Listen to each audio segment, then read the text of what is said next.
Yo, yo, yo, yo.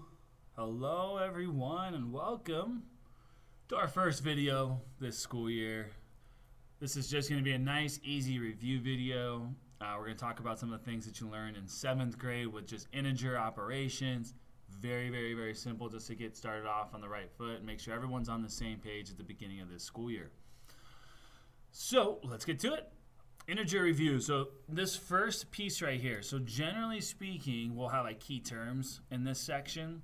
However, what we wanted to give you was the rules for all operations with integers, with positive and negative numbers. So here I have a rule for adding with the same sign. Here I have a rule for adding with different signs. This is like when you add a number that's a positive and a negative. This is when you add two negatives together or two positives together right here. That's what we mean by the same signs, like -2 plus -3. That would be adding two numbers with the same sign. This is adding numbers with different signs. So different signs would be like when I add a positive with a negative. So if I have like -2 plus +3. This would be different signs. Different signs, we always subtract the values and we keep the sign of the greater. Greater signs, when they're the same sign, we always just add the two numbers and keep the sign. So 2 plus 3 is 5. Both of them are negative, so it's negative. These are different. So 3 minus 2 is 1. Keep the sign of the bigger number, so that's +1. Just going over the rules and reviewing. Additive inverse, that's just a term where a number and its opposite always have a sum of 0. Subtracting integers, we always keep, change. We want to write that down. Keep, change. Okay, that's when we always change the subtraction symbol to an addition symbol and we add the opposite. So again, going back, if I had -2 minus -3, this is subtraction, change it to addition, but change the sign of the number that follows it. So it's really -2 plus 3, which is what we had here. I know I'm going over this very quickly because this is review. However, we're going to practice this here in just a little bit. Finally, you do have your rules for multiplying and dividing integers. These are the exact same rules, you'll notice. So whenever we multiply the same sign, it's always going to be positive. Whenever we multiply different signs, it's always going to be negative. The same thing with division. So there's a lot on this. However, if we have this glued in the front of our notebook, you have all of your integer rules right there. So you don't have to worry about it. But let's start looking at some examples. So, -12 divided by 6 plus 2. So first, PEMDAS says I have to do my division first, and then multiplication and division before I do addition and subtraction. So I have to worry about this piece right here first. So I'm going to focus on -12 divided by 6. So the first thing I want to look at is my answer going to be positive or negative? Well, I have a negative divided by positive.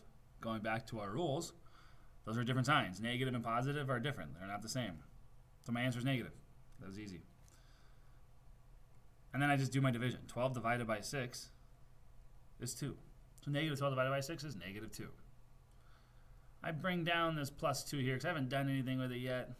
And then -2 plus 2 is 0. That is the additive inverse. They're the opposite signs.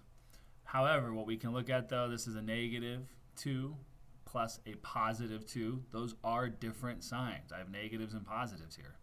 So therefore, I'm going to subtract those numbers and keep the sign of the largest number. When I subtract 2 minus 2, I do get 0, so the sign doesn't matter. All right. I think you can try these two on your own and see how you do. Or maybe just try this second one here. Try the second one, pause the video, try this one, see how it goes. And then we'll unpause it so you can check to see how you did. So again, first thing I need to do is division first. So I need to worry about this -87 divided by -3. So I need to actually figure out, well, what is 87 divided by 3? So if I need to go off to the side here and do that work, I can. Because that's 87 goes inside the house, 3 goes outside. 3 goes into 8 twice. 3 times 2 is 6. So I'm left with 2. Bring down that 7. I got 3 goes into 27 9 times. And 3 times 9 is 27. So 29. So 87 divided by 3 is 29. I also need to figure out, is this positive or negative? Well, negative divided by negative is positive, because whenever we divide two negatives, the answer is always positive, as we have in our rules. So I get 29 minus 9, which should just be 20. All right, finally, try this one on your own. Definitely try this one on your own. See how you do. Okay, division again first. 40 divided by negative 5. Positive divided by negative is negative, so I'm going to write that down right now so I don't forget my sign, because that's going to mess up the second part of the problem if I don't have it. 40 divided by 5 is 8. So that is negative 8. So now I have negative 8 plus 30. So negative 8 plus 30. This is where I got to look. Do I have the same sign or different signs? I have different signs. I have a negative, 8 negatives, 30 positives. So whenever we're combining numbers with different signs, if I'm adding a negative with a positive, I'm really doing subtraction. I'm really doing 30 minus 8. Always take the larger number, put it on top when you do your subtraction. Smaller number always goes on the bottom. That's a really ugly 30 minus 8. Sorry. So 30 minus 8, which is 22. And then I keep the sign of the bigger number. I have 8 negatives, 30 positives. I have more positives, so it's just positive 22. All right. You will also have to do word problems, and you'll have to write out an integer problem and solve it based on what it's going on here. So based on what the word problem says. So let's go through this. How can we use integer operations to solve real-world problems? Hannah made 4 withdrawals of $20 from her checking account. She also wrote a check for $215. How much did the amount in her checking account change? So this is where it's important to know what these words mean. Withdrawal means you're taking money out of your account. Also, when you write a check, you're also spending money straight from your account, so you're also taking money out of your account. So if you have 4 withdrawals, that means 4 times you're taking $20 out of your account. So the change in your account would be you're taking $20 out. So it'd be negative 20. We're subtracting $20 from our account 4 different times. So the way I wrote that down is I have 4 times negative 20, because 4 times I am subtracting $20 from my account. That's why I have 4 times negative 20. She also wrote a check. When you write a check, you're also spending money and taking it out of your account, and she spent $215. So this is really what's happening here. 4 withdrawals of $20, so taking $20 out 4 times, and also taking out $215. So if I want to know the amount, by how much did the amount in her checking account change, it's going to look like this. So now I can do my actual math. 4 times negative 20. 4 positive times a negative is negative. 4 times 20 is 80. So that means she took out $80 with those withdrawals. And then she wrote the check for $215. Now, this is where it gets a little tricky. Do we add or subtract these? So, a couple ways to look at this. One, she had negative 80. And this is also negative 215. That's why a negative sign looks like a subtraction sign. So these are really 80 negatives, 215 negatives. How many negatives do I have total? Well, if I add those up, I'll know. I have 295 negatives, so the amount of change in her account went down $295. Another way I could have looked at it, and this goes back to our rules for subtraction. If I have negative 80 minus 215, I'm just rewriting this up here to show another way to do it. I could have added the opposite. So I could have changed this to addition, but if I change this to addition, this is now a negative 215. So that's negative 80 plus negative 215. This is where we go to our rules for adding numbers with the same sign. I'm adding 2 negative numbers together, which means I add them up, keep the negative sign. 2 ways to look at it. No matter what, we get to negative 295. Okay, last one. I want you to try this one on your own as well. So try this one. So we're going to pause this, see if you can do it. If you get it wrong, doesn't really matter. Just try it out. Okay, so 3 brothers have their own savings. They borrow $72 from their parents for concert tickets. Each brother must pay back an equal share of this amount. Also, the youngest brother owes his parents $15. By how much will the youngest brother's savings change after his parents? So this is what's going on here. Oh, sorry, I have a visitor. Okay, sorry about that. So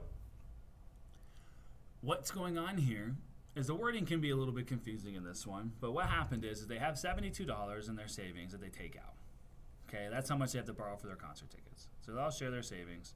They'll have their own savings, but they take out $72 total from their parents for concert tickets. So that's how much they borrow. So they spent $72. There's 3 of them though, so they're taking that $72 and they're dividing it by 3 so they can pay it back equally.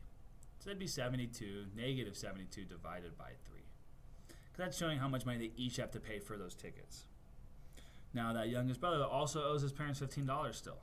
So he has to pay another $15 as well. So he also has to take out another $15 from his own personal savings.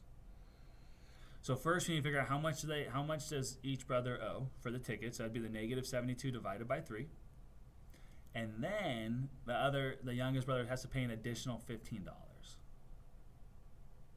So 72 divided by 3. If we don't know it, we can always work it out over here. I know my answer is negative because negative divided by positive is always negative. And now I can just work it out. 3 times 2 is 6. That's 12, so it's 24. So each ticket was $24 that they owe their parents back. Each of them owe their parents $24 from their own savings. But then the youngest has to pay that extra 15. So he owes them 24 plus an additional 15. I know I'm saying plus an additional, but it looks like minus 15 because that's the amount of money that's coming out of his account. Negative 24 minus 15. Again, this is very similar to up here. I have $24 they owe another $15. If I combine those, it was a total of $39. Negative 24 minus 15, if we add the opposite, if I change that to addition, that's great. But if I do that, I have to change this to negative 15. So it's negative 24 plus negative 15, which is negative 39. All right, that's it. So things to remember. Subtracting integers is the same thing as adding the opposite. That's what we just talked about. So that is an important rule that people confuse a lot. Okay. Also, another important thing to remember is order of operations, guys. Always do your multiplication and division first. Okay. So for the independent practice, what you're supposed to do is tell me which side's greater than or which side's greater than. We're comparing. So is this side greater than? If this left side is larger than this right side, then you're going to put a greater than symbol like this. However, if the right side's bigger, then you'll put this symbol right here, showing which way is bigger. So that's what it says when we compare. We just want to know which one's larger, so you'll use the alligator mouth to show, or the inequality symbol to show which one's larger. Okay, those are not necessarily the answers. What you need to do is you need to simplify the left side. So simplify this, solve this problem, then compare your final answers. Okay, thank you for watching. I hope this helped. If you have any questions, please let me know later on.